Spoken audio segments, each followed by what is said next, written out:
What's up, Ragin Nation? How's it going? This is Alex Yu, and today I am going to check out episode 3 of Transformers War for Cybertron. I checked out episode 1 and 2, and man, I am so impressed. I am so happy with this series so far, and I'm positive it's only going to get better.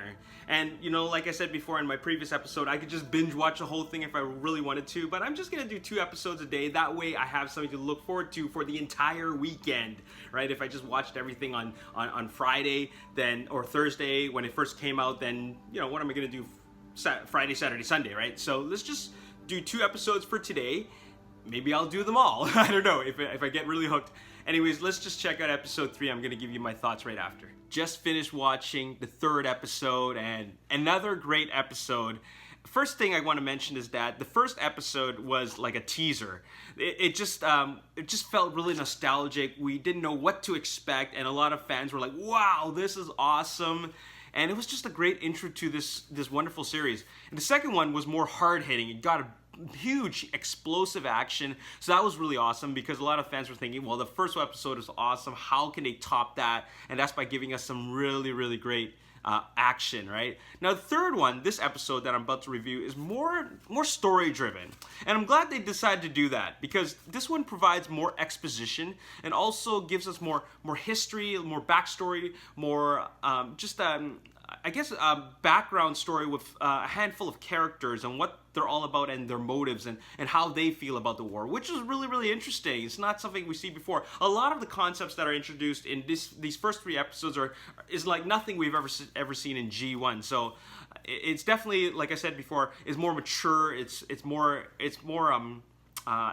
dialogue driven. There's definitely a lot to be taken in. So first thing I'm gonna talk about, I'm gonna go through everything in the notes that I took. You know, Cybertron doesn't just feel like this like a mechanical planet. It actually feels more like a war-torn dystopia. You know what I mean? I don't know what it is about it, but when I'm watching this, it just feels more like a dystopian it used to be a thriving dystopia, but now it's a war-torn dystopia, which is exactly what it is, right? But I got more of a sense of that this time around. And check that out, the introduction of Ratchet. I thought Ratchet wasn't even going to make an appearance. I thought Red Alert was the medic in this one, just to change thing up, but Ratchet is here. Now, this is a really interesting scene. Megatron, there's a scene of Megatron, and he's, you hear his voice, and it's speaking over this war-torn Cybertron, and there's these screens which shows him speaking to whoever will listen, and it just kind of validates what I said about how he feels that tyranny is good, or what they're doing is good. Their way of life, their I guess the Decepticon dictatorship, the dictatorship of Megatron is a good thing, and he's talking about how Optimus Prime and his Autobots created Decepticon casualties, so his followers will believe him. So that's a very interesting aspect of Megatron's tyranny. It's not something I really delved into before in G1, but this one really shows you that, like, he might not view what he's doing as evil. It's just his personal beliefs, right?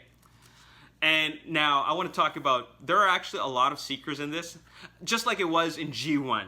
And it kind of makes it feel like what G1 did before was never really wrong. You know, sometimes you see like 3 Thundercrackers or 2 Starscreams or a whole bunch of Seeker clones. That was totally intentional, and I never saw it that way as a kid. I just thought like, okay, they made a mistake and they just put a whole bunch out there. They didn't care. But actually, these are Decepticon minions. These are Decepticon drones. They're Decepticon soldiers. They all look the same. The only ones that stand out are Thundercracker, Skywarp, and Starscream. So, you know, that is something that is completely validated here now.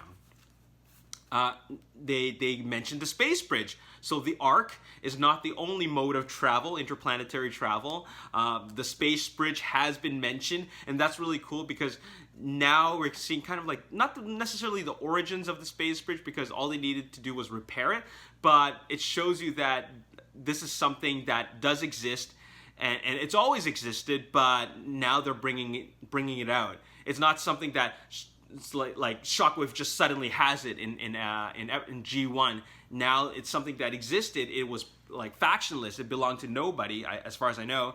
And now they're trying to get it repaired and so they can use it.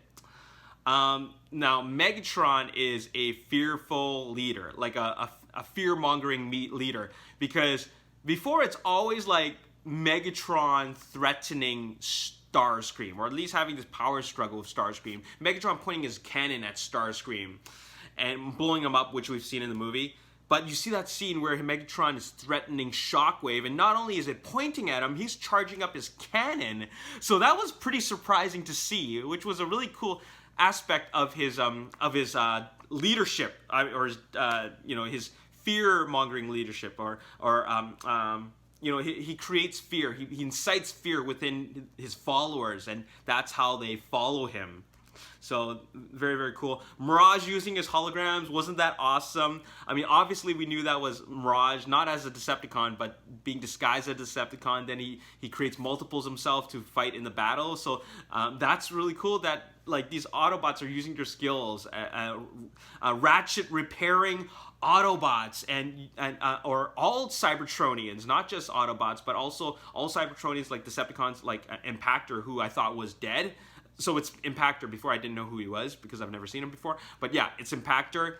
And that was a very interesting aspect of his character, because he also has his own beliefs. Just like Bumblebee, who's a factionless scavenger, Ratchet, while he is an Autobot, he doesn't completely believe in Optimus's motives or Optimus's end goal. He just wants peace for all of Cybertron without following anyone's side. He just wants to do his part, and I think it's very admirable what he's doing. He's just a more likable character, even though he's acting very defiant towards Optimus Prime. That's not his leader, so there's definitely some history there.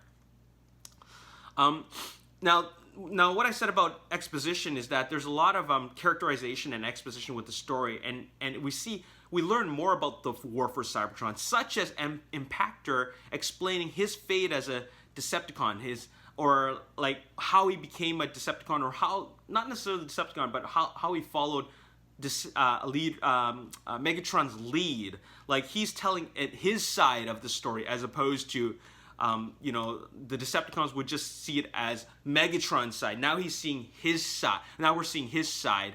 And that's a very interesting aspect. Like I said, things and concepts like these have never been done before. And it really just shows you that like this is a more thought-provoking story.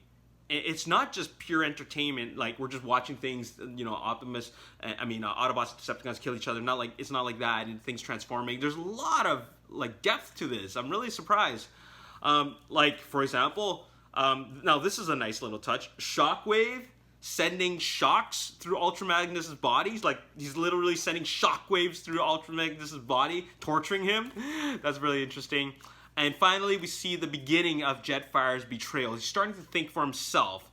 I mean, I could always tell that there was something there. Not because I knew that that was going to happen because I saw it in G1, but something was already there in episode 1 of War for Cybertron, because you see that power struggle between him and Starscream. So it's really foreshadowing what's to come. You never really see him as completely following the evil lead, or the lead of the side of the Decepticons. He's really starting to think for himself, and that this is the beginning of it. So we're gonna see things truly develop in the upcoming episodes. So there you have it. Anyways, that's all I gotta say. This is a more story-driven episode, which was absolutely cool. It doesn't have to always be action-packed. Of course, you have to introduce some action in this. In every episode, but it's more this one's smaller compared to what we saw in the second episode. So I'm looking forward to more. We're in the middle of the 6 episodes of the season, or whatever is being offered. So I'm looking forward to see what is happening next. All right, so there you have it. That's all I gotta say. Stay tuned for my review and recap for episode 4. See you later. Peace.